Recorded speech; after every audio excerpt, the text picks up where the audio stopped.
As the Senate convenes this afternoon, we found our nation facing two grave and serious choices. One concerns our unity at home and the future of our Constitution. The other involves our strength abroad and the security of our homeland. Both situations demand serious, sober treatment from Congress. Both require that we put enduring national interests ahead of the factionalism and short-termism the Founding Fathers warned us about. But unfortunately, Mr. President, seriousness is in short supply. Lately, in very short supply, from the determined critics of President Trump, and our nation, of course, is worse for it. Last Thursday, the United States took decisive action to end the murderous scheming of Iran's chief terrorist. Qassem Soleimani had been spent numerous years masterminding attacks on American service members and our partners throughout the Middle East and expanding Iran's influence. Despite sanctions, despite prohibitions by the UN Security Council, he roamed throughout the region with impunity. His hands bore the blood of more American service members than anyone else alive. Hundreds of American families have buried loved ones because of him. Veterans have learned to live with permanent injuries inflicted by his terrorists. And in Iraq and in Syria and beyond, the entire region felt the effects of his evil tactics. We should welcome his death and its complication of Tehran's terrorism industrial complex. But we must remain vigilant and soberly prepare for even further aggression. Now, it is completely appropriate this decision would generate interest and questions from this body. We can and we should learn more about the intelligence and thinking that led to this operation and the plan to defend American personnel and interests in the wake of it. I'm glad the administration will hold an all-senators briefing on Wednesday. It'll be led by Secretary of Defense Esper, Chairman of the Joint Chiefs of Staff, General Milley, Secretary of State Pompeo, and CIA Director Haspel. Unfortunately, in this toxic political environment, some of our colleagues rushed to blame our own government before even knowing the facts, rushed to split hairs about intelligence before being briefed on it, and rushed to downplay Soleimani's evil while presenting our own president as the villain. Soon after the news broke, one of our distinguished colleagues made a public statement that rightly called Soleimani a murderer, and then amazingly walked that message back when the far left objected to the factual statement. Since then, I believe all her criticism is directed at our own president. Another of our Democratic colleagues has been thinking out loud about Middle East policy on social media. Mere days before President Trump's decision, this senator tore into the White House for what he described as weakness and inaction. No one fears us, he complained. Trump has rendered America impotent in the Middle East. But since the strike, a complete 180. That same senator has harshly criticized our own president for getting tough.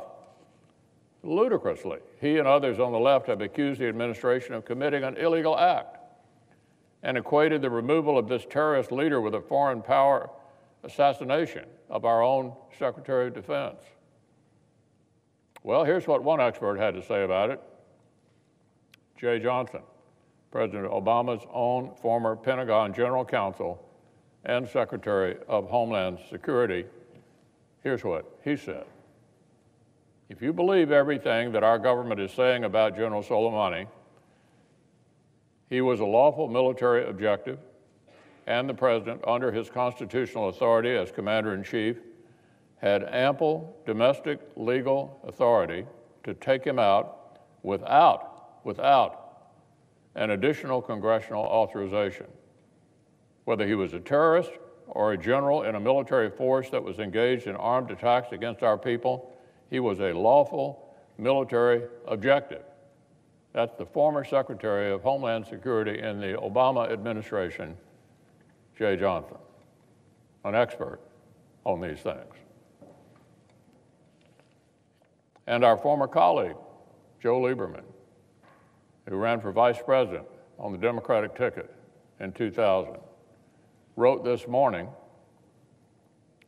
that in their uniformly skeptical or negative reactions to Soleimani's death, Democrats are creating the risk that the U.S. will be seen as acting and speaking with less authority abroad at this important time. That's how a former Democratic senator sees it. Look, the Senate is supposed to be the chamber where overheated partisan passions give way to sober judgment. Can we not at least wait until we know the facts? Can we not maintain a shred, just a shred, of national unity for 5 minutes? For 5 minutes before deepening the partisan trenches? Must Democrats' distaste for this president dominate every thought they express and every decision they make? Is that really the seriousness that this situation deserves? The full Senate will be briefed on Wednesday. I expect the committees of oversight will also conduct hearings, and the senators will have plenty of opportunities to discuss our interests and policies in the regions. So I would urge my colleagues to bring a full awareness of the facts, mindfulness of the long history of Iran's aggression toward the United States and its allies, and a sober understanding of the threat Iran continues to pose. Could we at least remember, we're all Americans first, and we're all in this together.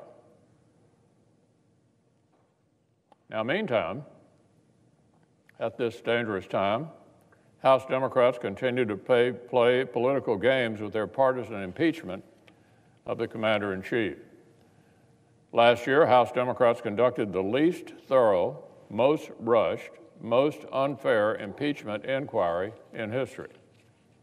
For weeks, Democrats said they could not wait for due process, could not conduct a normal or fair inquiry, because removing the president from office was so incredibly urgent. Incredibly urgent. Well, the unseriousness was obvious then and should be even more obvious now, because Speaker Pelosi is now sitting on the articles she claimed were so very urgent. She's delayed this indefinitely so that the architects of the failed House process can look for ways to reach over here into the Senate and dictate our process as well. Democrats have tried to insist that the Senate deviate from the unanimous bipartisan precedent set in the 1999 trial of President Clinton and write new rules for President Trump. They've tried to pre-commit the Senate to redoing House Democrats' slapdash work for them and pursuing avenues that Chairman Schiff himself didn't bother to pursue. Mr. President, the Senate has a unanimous bipartisan precedent for when to handle mid-trial questions such as witnesses in the middle of the trial, was when that was done the last time, and that's the way it should be done this time. In 1999, every single U.S. senator agreed to establish basic parameters for the start of the trial up front and reserve mid-trial questions such as witnesses until later. The vote was 100 to nothing. That was good enough for President Clinton, so it ought to be good enough for President Trump. Fair is fair. House Democrats' hunger to break our Senate precedents, just like they broke their own House precedents, could not be more telling. But the Senate does not just bob along on the currents of every news cycle. The House may have been content to scrap their own norms to hurt President Trump, but that is not the Senate. Even with a process this constitutionally serious, Even with tensions rising in the Middle East, House Democrats are treating impeachment like a political toy, treating their own effort to remove our commander-in-chief like some frivolous game. These bizarre stunts do not serve our Constitution or our national security. They erode both. My Democratic colleagues should not plow away American unity in some bizarre intramural competition to see who dislikes the president more.